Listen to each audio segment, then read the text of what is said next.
Hello, everybody, and be welcomed and be blessed. And I hope this video will be a help to you. And you will have noticed that the world has gone pretty much wild at the moment. And I really felt that it was time to share some thoughts and some pictures that the Lord had been giving me over the last few months. And I hesitate a bit because some of it regards finance, and I'm not your financial expert, all right? So I'm going to do my best to explain what it is I've been seeing.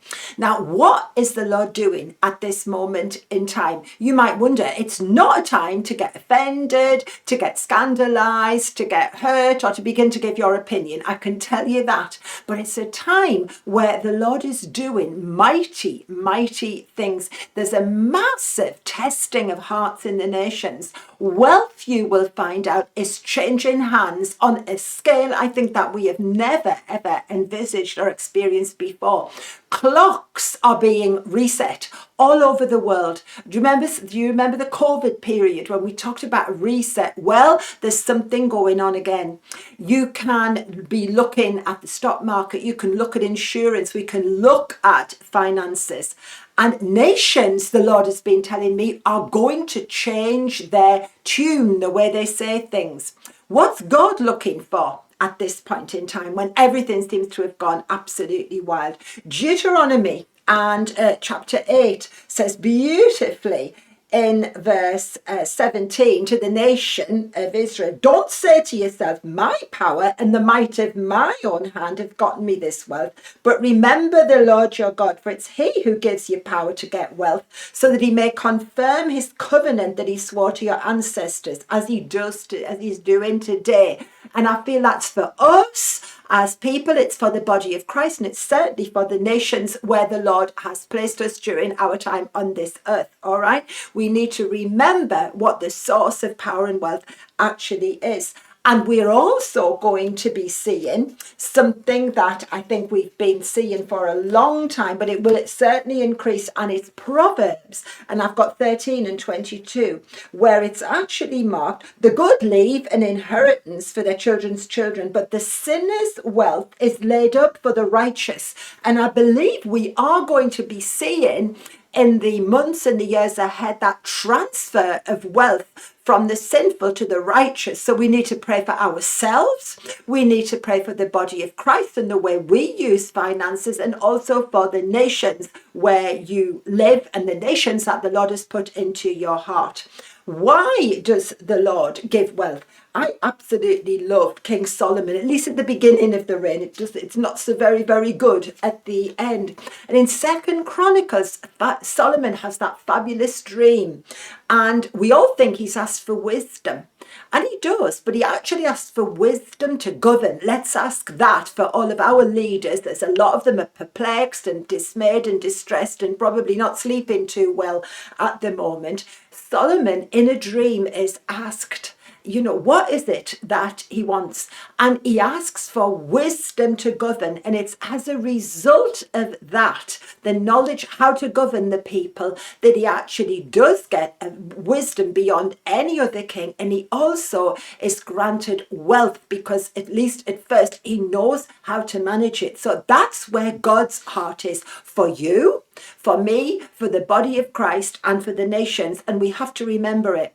Now, I wanted to talk to you about a series of visions that I had that began periodically over the last few months. And I know for me that Iceland is always a sign. When the volcanoes erupt in Iceland, I know that the Lord is going to touch something in the financial realm. And that's exactly what's been happening with the new presidency in the USA and the repercussions and the shock waves all around the world. Okay?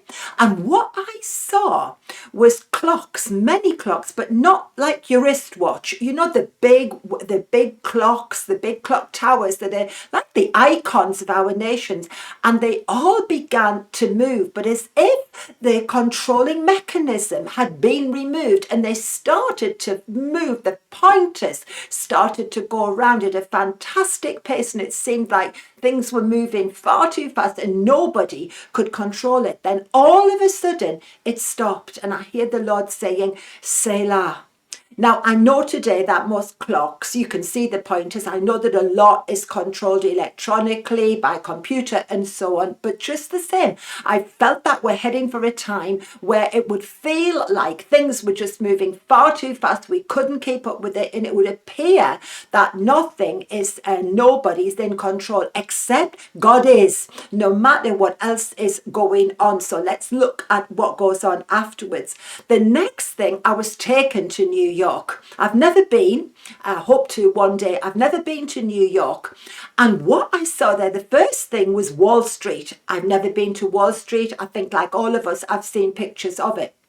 But again, it seemed like Wall Street had been touched by these pointers that were going far, far too fast. And I know that in Wall Street, there's a beautiful clock that apparently was used many years ago when the Wall Street first began its business. It's still there. Obviously, that's not the clock that they use today. But as if everything was going far, far, far too fast. So that clock is there.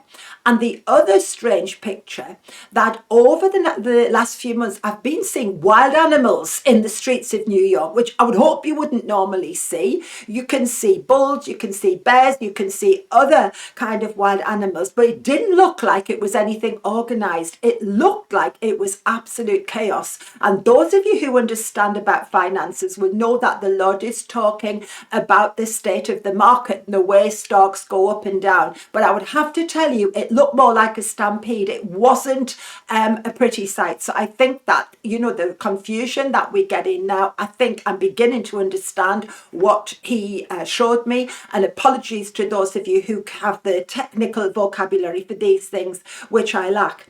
Then, however, the thing moved again.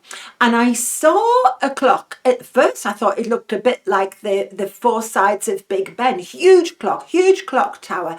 I didn't recognize that. I actually went to look it up and found what I had seen in the vision. And it turns out it was built in 1909 and it's on 5 Madison Avenue, if you know New York.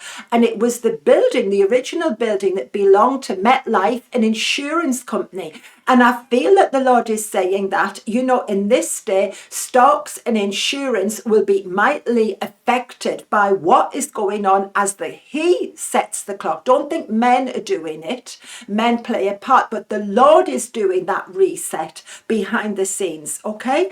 And you can look at that clock if you like. It's a hotel today, and the 4 clock faces are still there. And I felt this is an important sign as well. Insurance in these days, the only insurance is going to be in the Lord. All right. Then the scene absolutely changed again. And I started to hear bells. Now, you know that a lot of clocks actually have bells. Big Ben for us in London has a beautiful chime. And, I listened to the bells in this vision of Notre Dame. I was on Tiananmen Square. I was in Red Square in Russia. And it seemed to me that all of the bells that are linked with the clocks, that are linked with normal time, were being disturbed. There's a massive reset in time as well that is going on.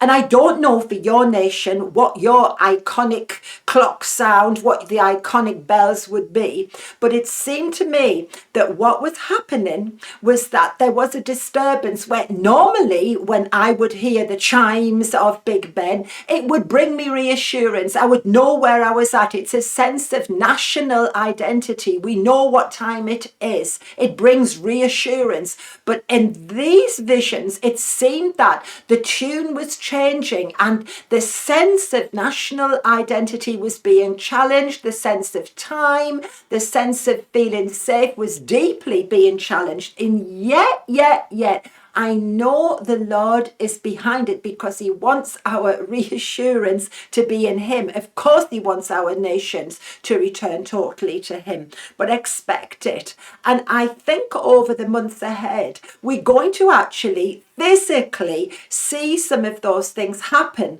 that I don't know with Big Ben what might happen already. I know that there have been some changes. Big Ben has been silent, and I know that on Red Square I heard a bell sound. It sounded like an alarm, as if something was terribly, terribly wrong, and in other nations as well. I'm not reading too much into that at this particular point in time. But the people, I feel, that truly know their God, I'm going to talk about this in another video, they will be able to understand what is going on. And what I want us to pray about, what I think we need to pray about more than anything, is that we will see behind the chaos, we'll see behind the wild animals, we'll see behind the political and economic posturing, we'll see what the Lord is doing. And after a while, all the clocks stopped. And it was like they'd started again from zero. And a kind of peace came.